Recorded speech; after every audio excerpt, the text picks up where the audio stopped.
Today's Reel to Reel is brought to you in part by Holy Family Passionist Retreat Center in West Hartford, Connecticut. Join us for a day, evening, or weekend retreat from now through June to nourish your spirit and renew your faith. For more information on men's and women's retreats, visit our website, holyfamilyretreat.org. Coming up on this edition of Reel to Reel. Bishop Byrne celebrates Mass at Our Mother of Perpetual Help Chapel at Thomas Aquinas College, a sacred site this Jubilee year. I'm Carolee McGrath. I'll have the story coming up. Relics of St. Pio, a powerful intercessor of our time, make a visit to Westfield. I'm Kathy Harrington, and I'll have the story. And Dan Dumas will have the latest news briefs from throughout the Diocese of Springfield. It's all just ahead on this edition of Reel to Reel from Our Mother of Perpetual Help Chapel at Thomas Aquinas College in Northfield. This chapel is one of 7 designated Jubilee Year pilgrimage sites in the Diocese of Springfield. It is the center of prayer for the college community and a space of reflection for pilgrims visiting the area. Bishop William Byrne celebrated Mass here in the chapel back on March 7th. Carolee McGrath has more now on how a visit here during this Jubilee Year of Hope can allow the faithful to receive a plenary indulgence while growing closer to God.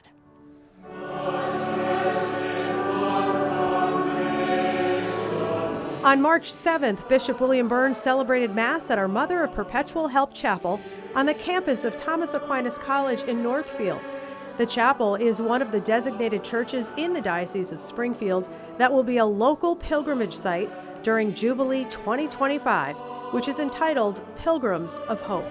An important part of this year, of any Jubilee year, is the concept of a pilgrimage. On Christmas Eve, Pope Francis kicked off the celebration by opening the holy doors at St. Peter's Basilica at the Vatican. The Jubilee year runs through January 6th of 2026 on the Feast of the Epiphany. Other holy doors were opened at the Rome basilicas of St. John Lateran, St. Mary Major, and St. Paul outside the walls.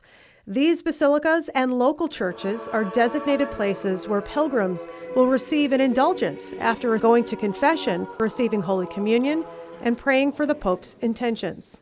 This year, I was able to designate 7 churches across the diocese, a place of special pilgrimage, which is part of a Jubilee experience. Reminiscent of our journey to heaven is our journey to these special places of beauty and prayer that remind us of heaven.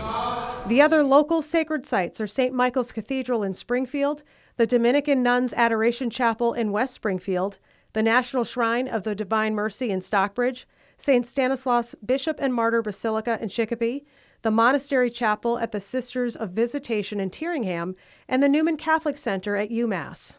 It's always a blessing to have Bishop Byrne come to the campus, but at this particular time is a Jubilee site, and the opportunity that offers for graces to the college, it's a particular blessing, especially on the 3rd anniversary of the dedication of the chapel. The Mass was attended by students, faculty, and the wider Northfield community. What does Jesus mean in your life? I think that is the center and the peak and the goal. I think that it's easy for us to identify ourselves with different groups and identities, and I'm a philosopher, I'm a student, but being a son of God is the only identity that really matters, and learning that in my life was always the greatest blessing I ever got. Bishop Byrne has given us a challenge this Jubilee year, which is also a perfect challenge for Lent. It's called Walk with One. Essentially, he is asking us to reach out to a friend or a family member who has drifted away from the church and invite them back. A special emphasis of this year is to walk with one, to pray for someone, to get to know them, bring them back. And sometimes it starts with a cup of coffee, not in church, but then an invitation. Several events are planned for the Jubilee year, including pilgrimages to Rome, a diocesan men's and women's conference, and a youth event. To see a full listing of events, go to diospringfield.org. Reporting for Reel to Reel in Northfield, I'm Carolee McGrath. And we look forward to visiting the remaining 3 local Jubilee Year pilgrimage sites. For the latest news on the Jubilee Year, visit the diocesan website at diospringfield.org/Jubilee 2025. And still to come on Reel to Reel, Dan Dumas will have the latest news from the Diocese of Springfield. And the relics of St. Padre Pio visited Our Lady of the Blessed Sacrament Parish in Westfield this week. Kathy Harrington will have all the details. It's all still ahead on this edition of Reel to Reel. Today's Reel to Reel is brought to you in part by Holy Family Passionist Retreat Center in West Hartford, Connecticut. Join us for a day, evening, or weekend retreat from now through June to nourish your spirit and renew your faith. For more information on men's and women's retreats, visit our website, holyfamilyretreat.org. Like Catholic TV on Facebook. Once you're there, you can join in on discussions, make friends with other Catholic TV fans, watch behind-the-scenes videos from the studio, and stay up to date with the Catholic world. All this at facebook.com/CatholicTV.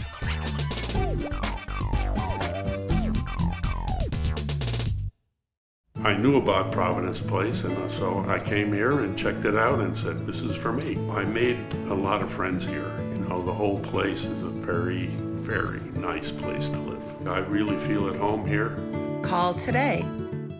I think one of the best parts of Providence Place is the peace you feel when you walk in. And they do have a lot of things going on here. Puzzle table, card games, outings. It's really been a great place for me. I'm glad I'm here. Call today.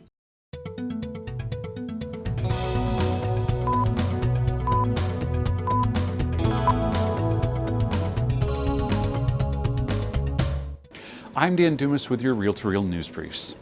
The Gray House in Springfield announced the appointment of Isabella Brady Prankis as the new executive director of the nonprofit Human Service Agency. No stranger to the Gray House, for the last 3 years she served as the education director there. Brady Prankis will be hosting an open house at the Gray House, 22 Sheldon Street, Springfield on Friday, April 4th. Members of the community are invited to stop by between 9 and 10 a.m. or 12 and 2 p.m. This will be an opportunity to meet members of the team and learn more about the current work and upcoming projects and priorities of the organization. Now to Chicopee and the College of Our Lady of the Elms.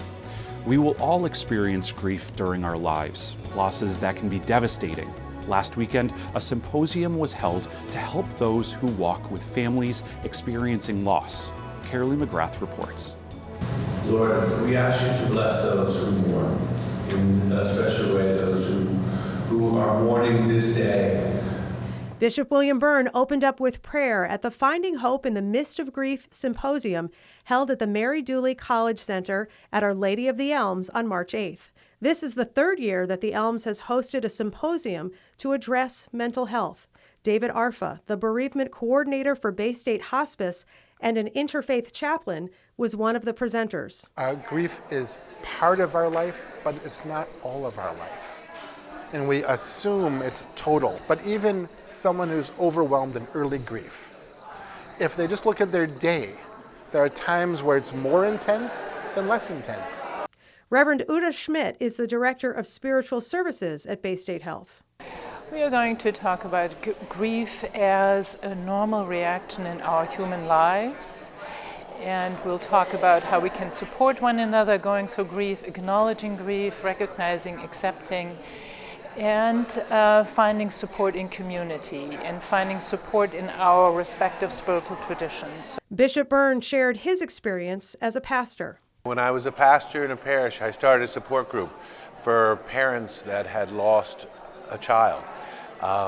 No deeper sadness than that for a parent. Most losses we can imagine, but a parent losing a child, there's no space for it. And so the opportunity for people to be with each other was really such an incredible grace. You know, where 2 or 3 are gathered, there's the Lord. And this symposium today is working with those who will walk with people in grief. Several nursing students were also in attendance. The event was sponsored by the Diocese of Springfield and the Institute for Theology and Pastoral Studies at Elms College. In Chicopee, I'm Carolee McGrath. In other news from Elms College, Dean of Students Success and Professor of Education Elizabeth Betty Huckowitz was honored with the prestigious Hero Among Us Award from the Boston Celtics on March 6th at the TD Garden. This award recognizes those who are making significant contributions to their communities. Professor Huckowitz was recognized for her dedication and advocacy work for those affected by cystic fibrosis. Having witnessed firsthand the challenges of cystic fibrosis with her own family, Betty turned her personal experience into a mission to help others.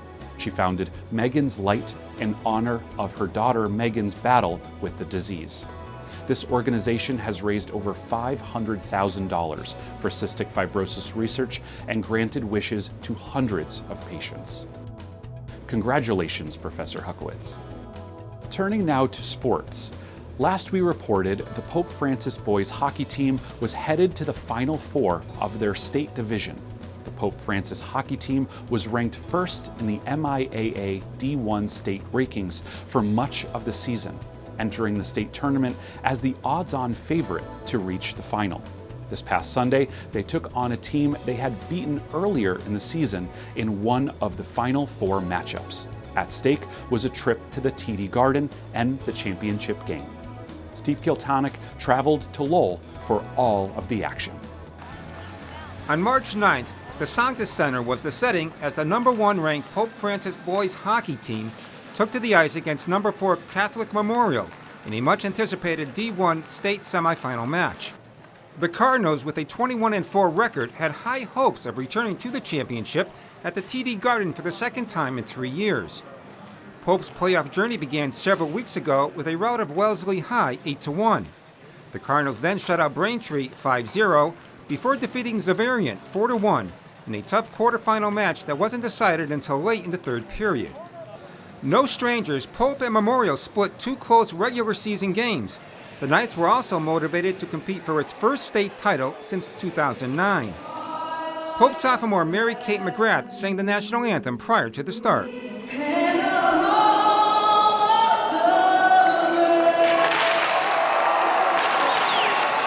Both teams brought a large contingent of fans comprised of students, faculty, and parents to cheer on their school. In the first period, the Cardinals were looking to draw first blood when junior Liam Dolan took a pass from junior Wolfgang Zinger in front of the Knights' goal, but Jackson Fleming made a sensational save, setting a tone for the rest of the game. Later in the period, Fleming denied the Cardinals 2 more goals, first stopping a shot by junior Matt Reagan, then minutes later, senior Nick Burns swooped in, but the puck ricocheted off the goalie's pads. After firing 6 shots on goal in the first, the Pope offense stalled for the remainder of the game, with only 6 more shots on goal in the final 2 periods. Meanwhile, Pope goalie senior Nick Ritchie was sensational in net, making 30 saves as he kept the Knights off the scoreboard, thwarting shot after shot. In the second period, the Cardinals had a golden opportunity for the lead when sophomore Troy Hamlin found Burns, who lofted a wrist shot along the left post.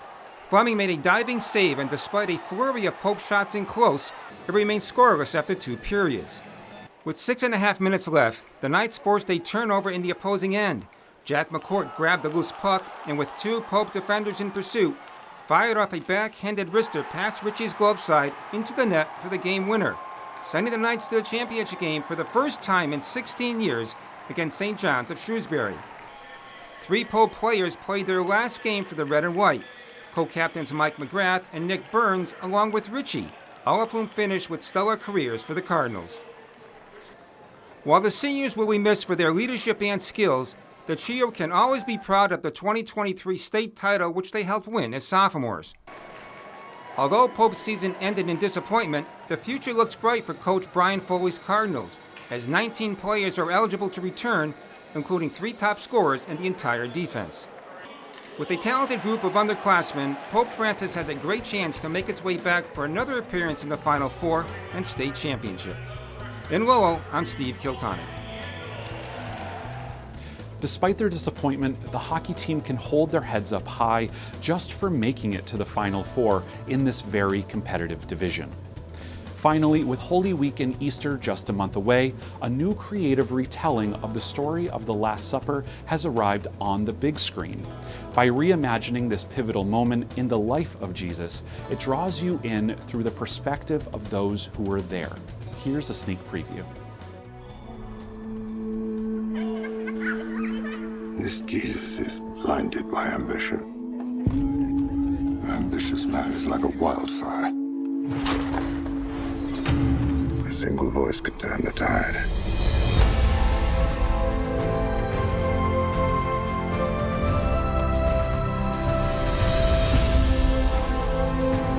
I believed we could restore Israel, but he wastes the chance. Master, I would never disown you, even if I have to die. Very truly, I tell you, one of you will betray me.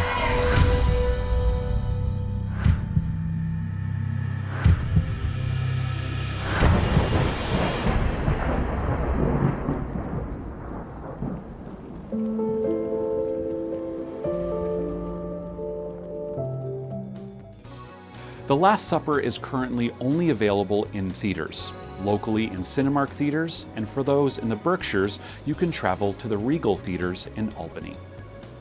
To stay informed on all the latest happenings in the Catholic Church, log on to iobserve.org, where you can read and view stories including articles from our Catholic communication staff, as well as on-demand episodes of Real to Real.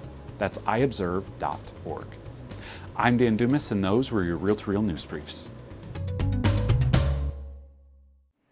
In early February, Dr. Robert Roos was named president of Community Hospitals for Trinity Health of New England. In this new role, Dr. Roos will lead strategic execution and operational direction across the organization's acute care hospitals. This includes Mercy Medical Center in Springfield, Johnson Memorial Hospital in Stafford, Connecticut, and St. Mary's Hospital in Waterbury, Connecticut.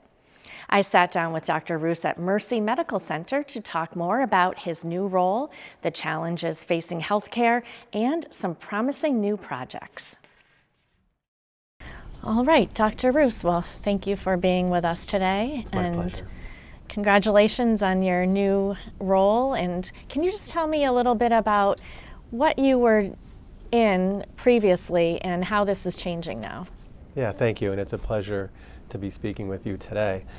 I've had the great fortune of being part of this ministry now for my 13th year. Mm-hmm. I came to Western Massachusetts, right here in the Pioneer Valley in 2013, and was leading up services at then Providence Hospital in Holyoke, Massachusetts, and then moved over to Mercy Medical Center full-time in 2019 as the Chief Medical Officer, and then about 3 years ago as the President here at Mercy Medical Center. And over the last few years, I've expanded my responsibilities, and I'm grateful for that. First, overseeing not only Mercy Medical Center and Johnson Memorial Hospital, which is in Stafford Springs, Connecticut, but most recently, as Trinity Health of New England is reorganizing its leadership and how we provide care in our communities. I have the privilege now of serving as the president for the community hospitals of Trinity Health of New England, which includes Mercy Medical Center here in Springfield, Massachusetts, Johnson Memorial Hospital in Stafford Springs, Connecticut, and St. Mary's Hospital in Waterbury, Connecticut. Dr. Roos also successfully oversaw several strategic projects, including the development of the Andy Yee Palliative Care Unit at Mercy, the opening of the Geriatric Wellness Pavilion at Johnson, and the completion and transition of care into the $50 million S. Presley and Helen Blake Ambulatory Care Center in Enfield. What has been your focus up until this point? Like, how is this going to be changing? In some ways, what I've done as a leader won't change at all. I approach the way in which we run hospitals from a servant leadership perspective, and my focus has been on our people and on performance. And so really, I find that everything in healthcare comes from our people, our colleagues, those that serve the people that come to us, that trust us with their care. And when we can develop programs and initiatives and support for the people that we have within our ministry, the doctors, the nurses, the techs, the phlebotomists, the pharmacists, then we really can see improvements in quality, in safety, in retention, and then ultimately performance from an operations perspective. Mm-hmm. Well, you were mentioning trust too. The Sisters of Providence were the founders of this Mercy Hospital way back. Can you tell me about their legacy and how important it is to maybe keep that going? The Sisters of Providence here in the community of Western Massachusetts is undeniably a strong and powerful force for compassion, for transformation, and for healing. And those elements are embodied in what we do because they're a part of our mission. Our mission is to be a transforming, healing presence in our community. That is the legacy of the Sisters of Providence and other founding sister communities in other areas that have shown that when you enter the community, you listen, you identify what those needs are, and then you realize that over time, things adapt, you need to evolve, and continue to meet those needs that are changing, always with the person that you're serving in the front of your mind and in the core of your heart. So for me, their legacy is one of transformation and one of compassion. And as a health system, we would earn a lot more trust by those that need care if we approached everything with those two mindsets, one of transformation and one of attending to the person in front of you and being with them, truly embodying compassion. Dr. Roos says hospitals and healthcare systems across the U.S. are facing immense challenges that can't be minimized. Yet he continues to be inspired and energized, addressing public health concerns head on.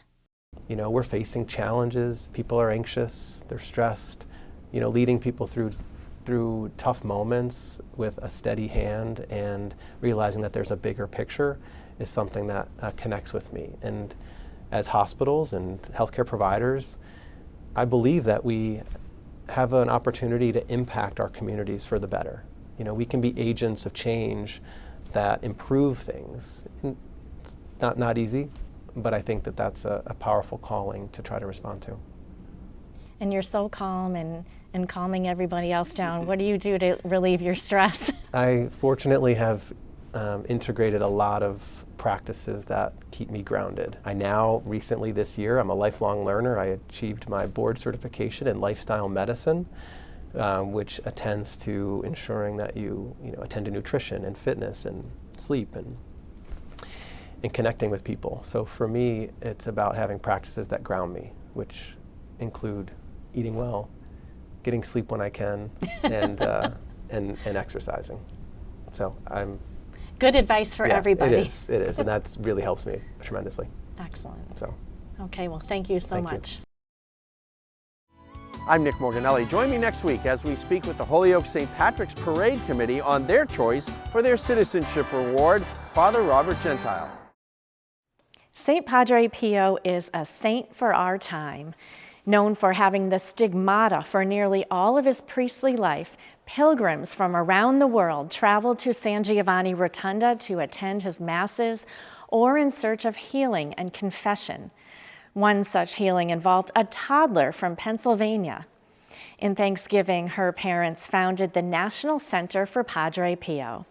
Relics from the center visited Our Lady of the Blessed Sacrament Parish in Westfield this week to kick off their Lenten speaker series. Kathy Harrington reports. I pray to him every day. It's pray, hope, don't worry. Marianne Shibley and her husband Bill were drawn to the St. Pio Relics visit at Our Lady of the Blessed Sacrament Church in Westfield because he is a very special saint for them. I found Padre Pio when my husband had COVID a few years ago. He just appeared to me and I started to pray to him, and he helped my husband get through COVID, and now he's just special. I carry him wherever I go. Before the relics arrived and were set up in the church, the faithful were there, eager to venerate Padre Pio, known as a saint for our time. And I'm glad they brought the relic here because I think a lot of people need to know about Padre Pio. Richard Ruach from the St. Pio Foundation in Tuckahoe, New York, serves as a guardian of the relics. A retired police officer, he finds joy in visits such as this. It was an awesome experience. People came and shared stories. It was a spiritual encounter, and also people just really got a lot of benefit from it, and the turnout was awesome.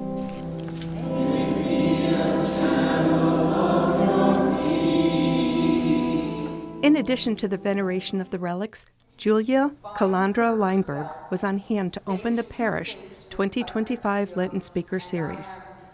Calandra Leinberg is known throughout the world as an expert on the life and spirituality of Padre Pio. Her mother took her baby sister to see the Capuchin friar in San Giovanni Rotondo, just weeks before his death in 1968. But in the moment, she couldn't say the words. She just said, with her heart, please, Padre Pio, make a miracle so all the people will believe. And Padre Pio nodded, he blessed her, he touched my sister, my brother was there, touched him on the head, and allowed my mother to kiss his wounded hand. A grace received for her sister sparked a lifelong relationship with Padre Pio. And with these relics visits, she says it's a beautiful opportunity to share Padre Pio with souls in need. The warmth of the people that have come, the interest, the desire to know more about Padre Pio, such a wonderful feeling of family and unity. I enjoyed my visit here very, very much. What's beautiful is by her beautiful love for Padre Pio exudes that, and so you get drawn in too. She's a wonderful witness to him. Day 2 of the relics visit brought dozens of students from St. Mary's High School to hear Calandra Leinberg's talk and a chance to venerate the relics. She often hears stories of people encountering Padre Pio in their lives, but that it took a difficult situation for them to turn to him. In my teenage years, my grandfather gifted to me a book of a recopilation of all the miracles attributed to the intercession of Padre Pio. I took the books, but I never looked at them. The books remained untouched for years. Then she had a conversion of faith. An evil spirit suddenly surrounded her. And the first thing that the exorcist priest told me is, look for Padre Pio. And so he told me that even though those things were happening, God is always in control and is letting these things happen for a reason. And he wanted me to look for Padre Pio because of the hardships that Padre Pio had to endure with the devil and the beatings that he had to take from the devil. Calandra Leinberg calls Padre Pio a spiritual father, a close intercessor, and says that Padre Pio calls us his spiritual children. Those prophetic words of Padre Pio that once I lift up a soul, I will never let it go. The visit of the relics ended with Mass, celebrated by Bishop William Byrne and the priests of the Westfield Catholic community. In Westfield, I'm Kathy Harrington for Real to Real. And you can find more about this and other Lenten events throughout Western Massachusetts on our diocesan website, diospringfield.org. And for this week, that's Real to Real. Be sure to follow the latest news of the Catholic Church both here in Western Massachusetts and around the world on our news and information website, iobserve.org. There you will find articles prepared by our Catholic communications team and our partners at Our Sunday Visitor. That's iobserve.org. And we're also on Facebook, so you can follow us there at Catholic Communications. And I will see you next week at this same time for another edition of Real to Real, your window on the world around you. See you then. Real to Real is a production of the Catholic Communications Corporation, funded in part by the annual Catholic Appeal, and the support of you, our faithful viewers.